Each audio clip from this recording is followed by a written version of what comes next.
Hi, Dr. Alex here, and welcome to one of my very occasional technical videos where I'm talking about some computer-related issues which are more generally related to my video production challenges and how to overcome them. Specifically in this video, why I upgraded from OpenShot 1.4.3 into 2.4 and then went back again. Before I get dragged too deeply into the nitty-gritty of this video, I'll quickly lay out the different sections into which this video will be divided. Section 1 will be the introduction. Section 2 will be the wonderful OpenShot upgrade, i.e. how they upgraded their software recently. 3 will be the Audacity weirdness that occurred with the system upgrade. 4 will be the Linux Mint system upgrade itself. And 5 will be my concluding remarks. So without further ado, let's move to Section 1, the introduction.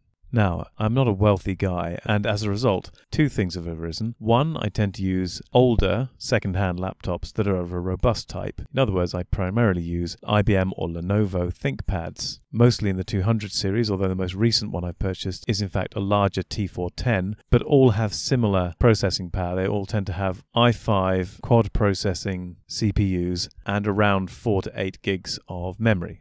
As each one became old or suffered physical damage, they then got hived off to other tasks. For example, my media server from which I project films is one of my old X200 ThinkPads, which has a key or two missing. And the other retired ThinkPad X200 is my one and only Windows machine, which is only a Windows machine because it's easier to get that one running as a MIDI instrument module for my keyboard, otherwise known as the Yamaha 810 electric piano. However, a series of unfortunate events led to the demise of my most recent X230 ThinkPad and ultimately led to the procurement of the T410 ThinkPad and the upgrade of the operating system.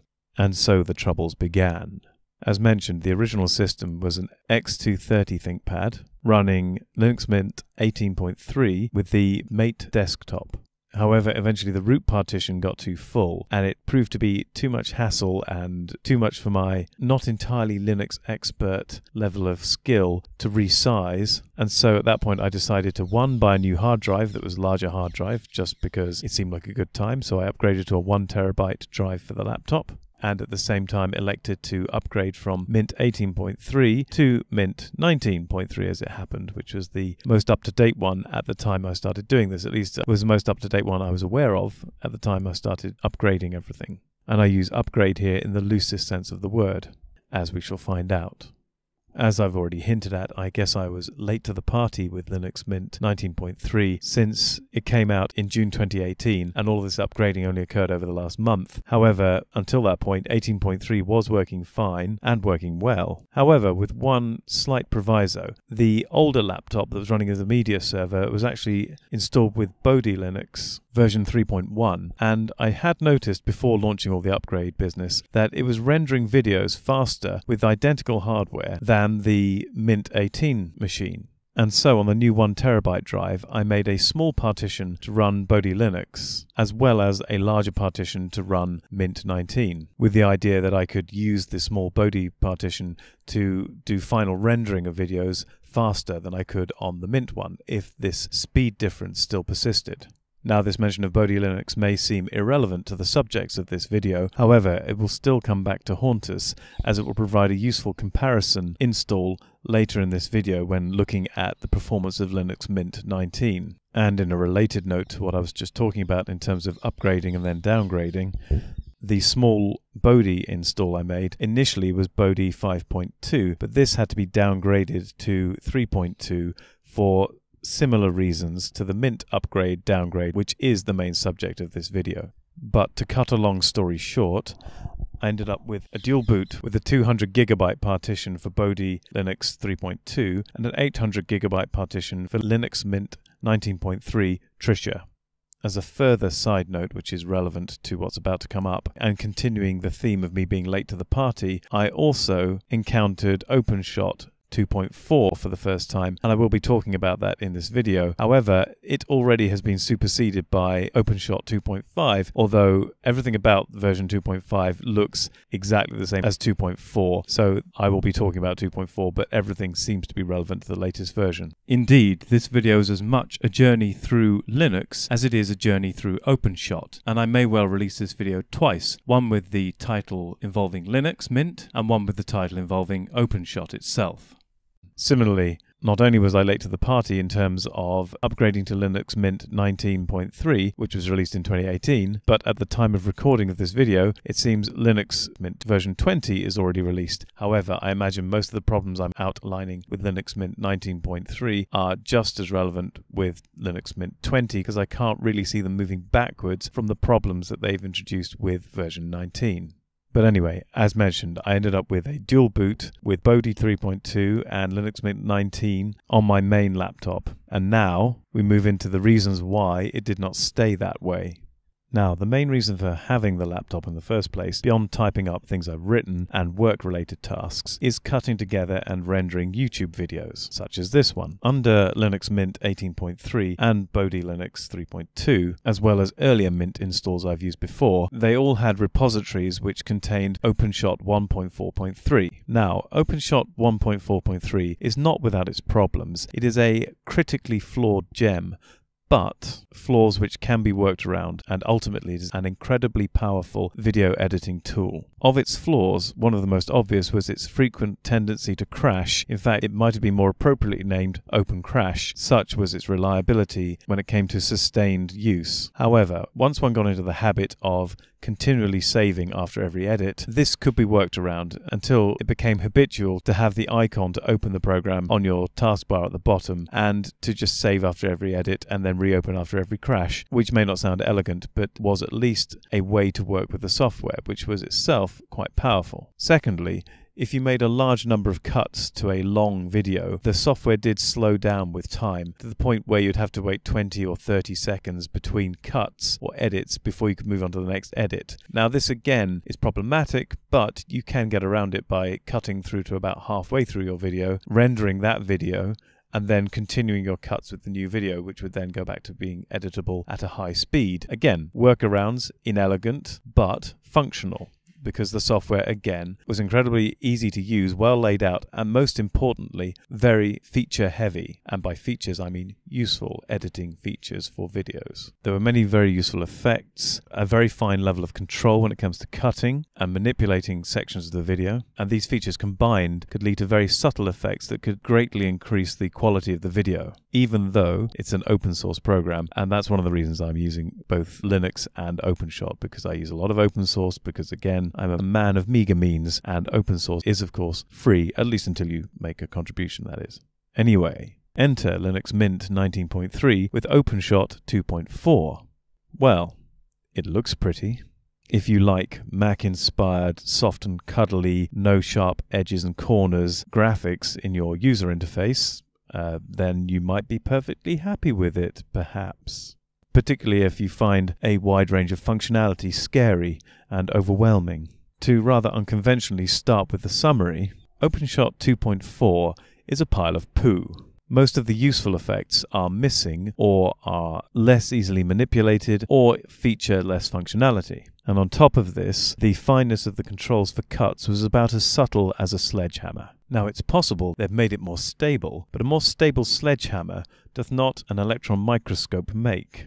The sheer number of effects in OpenShot 1.4.3 dwarfs those in OpenShot version 2.4, as does the number of transitions you can employ. Even such simple effects as brightness and contrast were, in version 1.4.3, separate effects that could be added separately and didn't have to be mushed together like the 2.4 version, and also in version 1.4.3 retained more modifiable features than the combined version in version 2.4. And then we come to the replace clip function, which in OpenShot 1.4.3, if you've got any clip within the video you're editing that you want to change for another clip, you can simply right-click on it and opt for replace and select a new file. That is how it operates on OpenShot 1.4.3. Here's how it operates in OpenShot 2.4. Oh. You can't replace clips, apparently. There is no easy way of just replacing a clip. Now, this might seem trivial to some, but if you're rendering a series of videos and you're changing just one or two features of them, but otherwise the structure is the same, it's actually really useful to be able to just replace the video with the equivalent video for the new one. And to not have that feature, simple as it is incredibly irritating, time-consuming to overcome, and basically not user-friendly if you are a video editor. But that's okay. OpenShot 2.4 is not a video editing piece of software anyway. Oh, wait a minute. To compare OpenShot version 1.4.3 with OpenShot version 2.4 or higher, it's kind of like comparing Lego to Duplo, although I think that's probably being a bit unkind on Duplo. Perhaps version 2.4 is more like Playmobil in that respect. The progress in the OpenShot video editing software from 1.4.3 to 2.4 also reminds me eerily of the progress in the English and Welsh education system for the last 30 years, where the exams might look prettier these days, but the content has gone completely out of the window. Don't worry, Scotland, if you're feeling left out, your time is coming soon. To make matters even worse, it was then impossible to install the old version, OpenShot 1.4.3, on Mint 19.3, as certain dependencies could not be satisfied, at least by this humble user. Perhaps somebody who's more of a Linux expert could do this, but it was certainly not immediately obvious how it could be achieved. Luckily, upon discovering Bodhi Linux 5.3 suffered the same advantage of OpenShot 2.4, I downgraded that install to Bodhi 3.2 to match my aging media server, or at least as close as possible. The media server is actually running Bodhi Linux version 3.1.1. And happy days, I suddenly had a usable video editing environment. After repeatedly, futilely attempting to get OpenShot version 1.4.3 onto Mint 19, I eventually uninstalled OpenShot altogether on that install and used that partition for other tasks. Not, as we shall see now, audio recording as it happens. Now, when I'm recording videos, I record the audio separately through better audio equipment than is built into the laptop and straight into Audacity, which is running on the laptop. Under Mint 19.3, Audacity suddenly started to stop recording unexpectedly without warning after about 10 minutes of recording time. As mentioned, there was no warning, there was no settings. Meanwhile, under the Bodhi Linux 3.2 install on the same machine with the same program, it continued to record for whatever length of time was required, half an hour.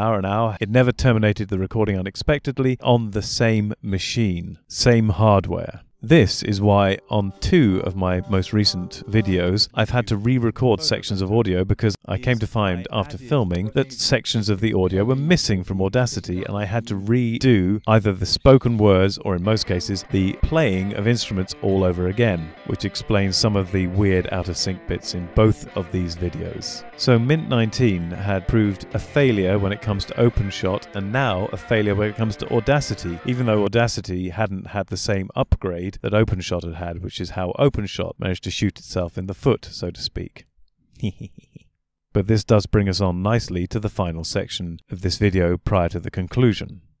Ah well, at least if the Linux Mint 19 partition had failed when it came to recording video and had subsequently failed when it came to recording audio, at least the system itself seemed pretty fast and stable. In my upgrade to version 19, I'd also changed from the Mate desktop environment to the XFCE lightweight desktop environment to further speed up the performance of the operating system on this laptop. And at first this seemed successful. However, as time went on, and not much time by any means, it began to get stuttery and slow. Everything was kept up to date. The majority of the 800 gigabyte partition was still empty, and therefore it wasn't as if the hard drive was suddenly getting clogged up. But this stuttery, laggy behavior was the final straw. At this point, I reinstalled Mint 18.3. So in our Hobbit-like journey, we've got to the and back again section. Although this time I did elect to install Mint 18.3 with the lightweight XFCE desktop, rather than the Mate one I had previously installed. Happy days! Back to fast, modern, stable. Audacity works normally. Tick. OpenShot installed from Software Manager 1.4.3. Tick. So now I have two OSs on my most recent Lenovo ThinkPad T410, both of which can be used for video and audio editing. Bodhi 3.2, which might be a little faster for actual rendering, so could still be very useful in that respect if I need to render something faster than I would do under the Mint 18.3 install. And then I have the Mint 18.3 install for, well, everything really. I can do my video editing, I can do my audio recording, and I can do all my normal work and writing tasks that I would normally do on the laptop besides the video editing. So, to return to my summary again, if you want to do video and audio editing and recording under Linux Mint, do not go to version 19. Avoid Linux versions which now ship with OpenShot 2.4 or anything other than 1.4.3. For example, Bodhi Linux 5.3 has this problem. Stick to stable functional OSs and software and avoid Mint 19 or higher, I suspect, with OpenShot 2.4 or higher, I suspect, like the plague. And with that warning delivered, I feel that's all we have to say on the matter. And so to all my listeners and viewers, one final thing to say, of course, is take care.